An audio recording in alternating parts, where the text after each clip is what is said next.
Have you ever struggled with taking videos in shaky environments?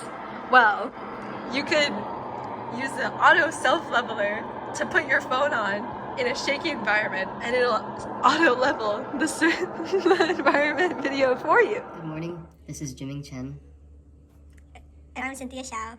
And we are sophomores in embedded systems. Our final project is called Chicken, and it is a self-leveling robot. We use 3 rack and pinion legs, and we use the onboard accelerometer to implement the leveling functionality. For our technical approach, we controlled the servos on the legs using TPM1 channel 0, TPM1 channel 1, and TPM2 channel 0, which is PT 20, 21, and 22, all 3, to generate 50 Hz PWM frames.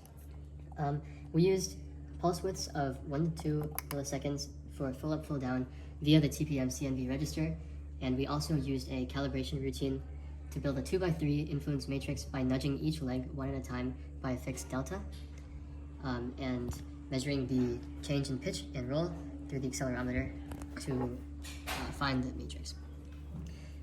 For the accelerometer, we used the included FSL MMA from the board SDK, which is included in the bubble demo and also in Canvas. And we use I2C bus release and board excel I2C init to ensure a reliable startup. Each loop, we read the XYZ acceleration, and then we subtracted gravity bias, converted to floats, and then computed tilt with arctangent. And then with the matrix we received from calibration, we drove the 3 rack and pinion legs using our standard hobby servos. We used brackets to hold the legs onto the body, and then all power came from the board, which we ran in parallel using a breadboard. Some technical difficulties we ran into were getting the project to build, because initially copying files over from the bubble demo SDK was not working, since MCU Expresso could not recognize those files, so we had to specifically instruct it to recognize them. This was solved by looking at the bubble demo and also looking at online forums. Another problem we encountered was that empirically we found CNV values of 300, 450, and 400 to be leveled at the beginning for each leg. However, with those values, we were not able to get calibration to work. The legs did not move, so we moved to more conventional values of 1125. However, that did not allow the board to initialize level, as you can see right now.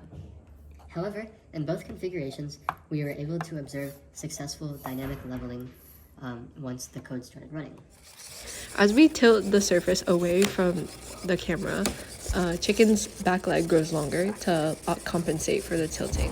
For future improvements, we might want to improve the board's location so that we can get more accurate readings and better calibration, and better wiring so that we can have more confidence that our system works. That would be a mechanical redesign. Another thing we could do is use adaptive gain and filtering.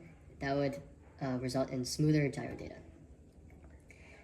In conclusion, we used NXP's bubble demo as well as online forums and a discussion for help for this project, and we thank you for your time.